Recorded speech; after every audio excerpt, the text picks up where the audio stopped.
internaute car ndenge bomesana kolanda biso na nzela ya Okapi One esengo susu makasi ya kozala liboso na bino pona koya kolobelela makambo ezoleka na mboka et principalement na oetali Vital Kamerhe ndenge bakangaki ye tozomona biso nyonso surtout moi instauration ya état de droit na nzela ya lutte contre le détournement des deniers publics.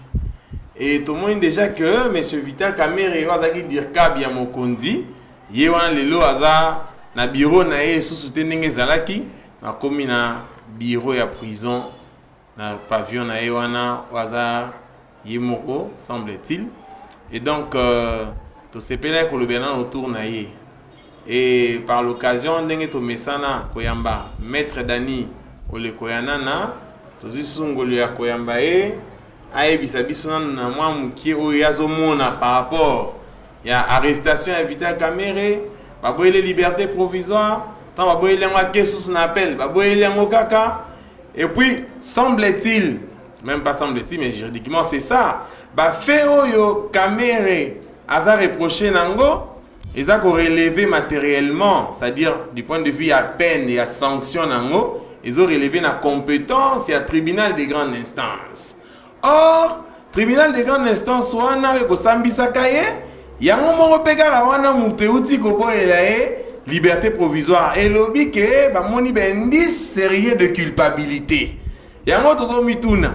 Est-ce que ba tribunal au cas ba moni 10 sérieux de culpabilité? Ba boya su ko akité kazalaki innocent. Alors que balobaki déjà que bamana ki ben 10 sérieux de culpabilité. Motune ezali to ebite ko leka ndenge nini. Yango maître Daniel Lekoyana na kopese là maître internaute bazolanda yo lilobana libosa nini pona ba internaute bazolanda. Bon, merci pour l'invitation. Nalingaki na pesa ma précision na eloko wana po toloba mamba Vital Kamerhe awa tolobi batebele balobi azaki invité neni ni babengi mutu na invitation ba mabake ko kangae. So babengi une invitation bakangara te wana la conception moko il faut échanger il faut toyeba nini mobeko lobi invitation convocation mandat de comparution ezaba acte oyezo makana ba organe judiciaire ona ko senga mutu aya ko se présenter na parquet topé devant l'OPJ. Mais na pratique judiciaire toyebi ke ba acte wana ezalaka évocateur ya degré ya makambo na niveau ya justice na ndenge nini mingi so batiteli mutu invitation eyebana ke wana eza nango affaire moi gravité eza nango ka invitation c'est que akende kaka apesi justice renseignement mingi ba témoin il y a une invitation et puis va faire ça civil au niveau les faits ont été portés devant le parquet mais ils ont fait civil batinda va fongola ka auto bengi RI pe batindi l'invitation et les sous pour ba haute personnalité par égard pour leur rang parquet atinda ka mingi invitation pour un respect, va respecter yo, va passer sur l'imiemia, va tinde invitation. Mais est-ce que mutuneza que est-ce que mutu va tinde l'invitation bagoko kangae? Oui. Bagoko kangae. Parce que tant que magistrat du parquet a bengio, soit va faire ça que va faire ça civil. Soit a passer sur l'imiemia a tinde l'invitation. Soit tu peux abengi oya kopesa ende lumière na makambo eza porter liboso na ye parce que tango zo pesa lumière opesa lumière abandi ko tuna sko mituna na pesa exemple balobi yo za témoin omalaki mutu babomaki mutu akufaki babite mutu wana akufaki mais témoin mutu azalaki wana batindelo invitation ya ko témoigner so magistrat tunio yo erango ozaki wana ozako sala nini yo biote nazaki nanga koleka mwana nanga azala kobela nazala kende na pharmacie kosomba kisi mwana azala kobela magistrat vérifier bata ce mwana azala kobela atali non babengi batuni madame non na surprise peut-être mikolo bana babeli ta mukolo te teleske bana no babeli te bana babeli na bango te ça dit akosi siko mbala moko magistrat siko akomi komituna akosi pona nini ebendi siko curiosité ya magistrat pona nini mutu wana akosi bon abandi kolandela siko na mituna bon yo ozalaki na yo koleka ndenge olobi me batelisi biso ke oza koleka te ozalaki wana babandi kotala baye kotala arme machete bakataki mutu wana batali na ndako no ozalaka na machete baverifie bon machete ezalaki me mokolo wana tel azwaki yango akende nango na coin tel sike omoni magistrat koma comprendre ke moto oyo nabengi lokola témoin ekoki kozala nde ye moto abomaki mbala moko magistrat amoni baindice ya culpabilité likolo na yo baindice sérieux de culpabilité mpe abite moto oso natiki ya okima akoki kokanga yo sur place mandat d'arrêt provisoire donc elobi te ke soki magistrat abengi moto na invitation bakangaka ye te ça dépend de l'appréciation des faits par les magistrats. Donc eloko wana ke babengaki na invitation sikoyo baye kokanga ye eza problème moko te tango magistrat tuni mituna amoni ba indice sérieux ya culpabilité pe lisusu amoni ke soka libéré ye akoki kosala obstacle na cours normal ya instruction akoki pe kokanga ye parce que mutuna na yo olobi état de droit la lutte contre les détournements. État de droit, eza na ba facette ebele. To boyite que ceux qui tomoni le loyo directeur de cabinet président de la République, mokonzi monene à niveau wana akangami pe kumba malamoko makala. To lobi quand même que c'est encourageant parce que ça fait des années, pourquoi pas des décennies, ba scénario ya bongo totikala komona ngote. Sikoyo à côté ici demande à liberté provisoire devant le tribunal de paix de Kinshasa Matete. Ba juge batali, ba indice sérieux de culpabilité ezali. Moto peso ki ba libéré a ko kende ko effacer ba trace. Lokola pe fois zala ba confronter na ba témoin ba bi avanda wana. Atika na prison. Yé par le bon nake en appel contre cette décision. À qui en appel? Na tribunal de grande instance. Tribunal de grande instance par lobby, tribunal de paix à Kataki Malam, avant de kaka na prison. Yango sikon de Cédric à lobby, mais tribunal de grande instance, oh déjà Aza convaincu qu'il existe des indices sérieux de culpabilité. Mais tango bakoya ko juger makambo au fond. C'est le même tribunal de grande instance, en vertu de l'article 145 du Code pénal, où ils ont la peine de 20 ans de travaux forcés pour détournement d'un fonctionnaire public.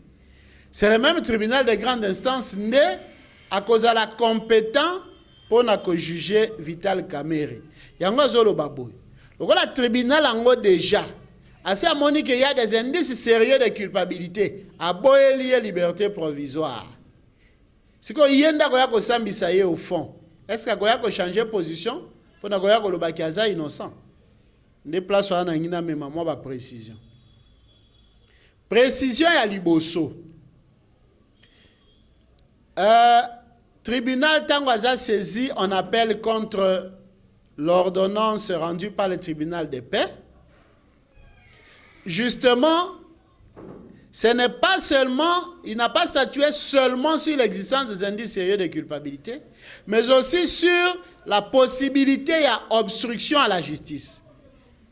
Mais bien sûr, avant à Koko Makuna, il faut d'abord, tribunal, Aza l'a convaincu qu'il existe des indices sérieux de culpabilité. Deuxièmement, loi Ezolo Baboui. un juge oyo asi apesaki déjà position na ye dans une affaire akoki lisusu te kozonga kosambisa lisusu affaire wana. Il y a possibilité, selon l'article 49, il y a loi organique sur la juridiction de l'ordre judiciaire, il y a que juge à bongo azala récusé. Babo ya ye. Babi me yo aussi pesa qui déjà position na yo, tu avais oloba qui déjà que il y a des indices sérieux de culpabilité, c'est-à-dire vous avez déjà une appréhension, une conviction, vous êtes déjà fait une conviction, alors au koki lisu sute ko sambisa. Donc sur cette base. Généralement, le cas de cours et tribunaux et yebi ba règle wana malamu, ce qui est sengi ke ba fait est à la portée devant le tribunal de grande instance, ce ne sera pas la même chambre. Chambre oyo et connaissa qui appelle sur l'ordonnance, ce n'est pas la même chambre de statuer sur le fond. Et qu'il y a une autre chambre constituée par juge Moussous. Troisièmement, par rapport à la compétence territoriale du tribunal, dans la matière oyo, compétence territoriale est déterminée sur base de 3 critères. Mobek Olobi, juge oyo azali territorialement compétent. Pour connaître makambo wana, akoko zala 1. Le juge du lieu des faits, c'est-à-dire des juges du ressort, oyo ba fait ezaki commis na ressort na ye. Soit koko zala le juge oyo ya ressort ya domicile ya mutu wana oyo azali poursuivi, soit tepe le juge du lieu de l'arrestation. Donc, tribunal de grande instance de Kinshasa Matete, aza compétent. Parce que ndeko azaki arrêté ndeko Vital Kamerhe bakangiye na limité. Limité eza na ressort ya tribunal de grande instance ya Kinshasa Matete. C'est possible que le tribunal de grande instance de Kinshasa Matete ndazala saisi. Tout comme peut bakoko saisir peut le tribunal de grande avant d'Arabie ndeko Kamerhe avant d'Arabie ndakunaye na prison na ministre ndakune bena dans domicile sont signifiés domicile aye na prison aza ndakunaye aza ndaku domicile principal établissement naye ezali bon na habité ce que ça na ngaliema donc kuna ekozala TGI Gombe mais ceux qui le parquet a reçu à cour d'appel Kinshasa Gombe, c'est sûr que le procureur général va saisir la juridiction de son ressort. Donc, wana, il y a en tout cas plus de peur que de mal. Okay. Merci beaucoup, Bandeko Balandi Binomoro Bozoyeba, Vital Kamerhe, les directeurs, on a bien bengue directeur, les pacificateurs jusqu'au bout. Alors, pacifier, c'est qu'on a en prison, peut-être, on a minute. Mais na ebité na ben nga directeur ya cabinet chef de l'État tondenge nini parce que jusqu'à présent tout monde na no acte ya démission na été en tant que directeur de cabinet au regard ya ba fait oyo eza aza reproché nango et encore que aza jusque là na prison intérim mango pe oyo directeur ya en fait ya cabinet adjoint nem da remplacer en fait azo jouer car intérim alors le cas de cabinet adjoint azo jouer intérim to mi tout na pe question est-ce que ndenge ba détention ngopé ko kende de mois en mois est-ce que goya ko kende te ke ba détention ana et ça là que même 3 mois et l'équipe intérim ezakaka diata cabinet adjoint ko za confirmer na poste wana te bon ndenge lobi que détention ko za confirmer de mois en mois wana komi ko prophétiser to éviter tant mususu on a fait en 15 jours OK ne sous la chambre du conseil peut-être la situation a évolué biso to éviter. Maintenant, on est allé poste naé à directeur de cabinet. Président de la République, Félix Antoine Tshisekedi, Tisikoy, à Longoli était Nesikarana. A qui mususu parce qu'on a une position, on a la position de sagesse. Parce que ceux qui, président de la République, à Longoli, c'est qu'à lobby, d'abord, il remet en cause la présomption d'innocence, alors que Kamera a présumé innocent. De deux, c'est comme si ekopé ça ba magistrat ya parquet au ben moko boyake umoni mokonzi kuta longoli esaka mokonzi ayebi ke makambo ngo eza yango. Vous avez une manière de confirmer que les faits portés à sa charge sont établis, alors que c'est la justice qui doit se prononcer. Moto ya kokaki na sisa. Moto ya kokaki ye moko ko présenter démission na ye. Parce que tout le monde a commis lettre à condoléances à partir à prison. Vongaki ye moko nde a obi bon. Comme je suis mis en cause na makambo boye, en tout cas pour sauvegarder prestige à présidence, je présente ma démission. Nde ba payer organiser ça là, mais si ce qu'on a démissionné, sauf nouvelle des dernières minutes, to éviter mo a mukolo ebelo ko sala. C'est ça, mukolo ebelo ko sala na prison. Na sepe ne lo remoro lobby maître lobby que peut-être batoué bandeko bazolanda biso bazo comprendre mais pourquoi jusqu'à présent le chef de l'État Mokonzi Mboko azana pour ça état de droit à lobata likambuto sujet à Vital Kamerhe alobi peut-être que non alongolé a remplacer Chamususu parce que tant ba Chamusu la expliquer ordonnance et mara liboso edo chai comme dircab et kwei. Pourquoi jusqu'à présent de BT? Donc, réponse tout ça que parce que même yémo comme Mokonzi Mboka, ouais, l'État n'a pas état de droit et l'instaurer, Azao peut respecter présomption d'innocence. Et comme Vital Kamerhe, Azali, n'a nous condamné, Aza présumé innocent, ce qui a blongolé les lois que lobby de sujets bien quitté. Président Rosa Arubuka ne mibeko. Alors, quoi ça peut mouta respecter mibeko, n'a lobby peka non? Atikié na prison, ti j'étais ça musa na ngwe silisa.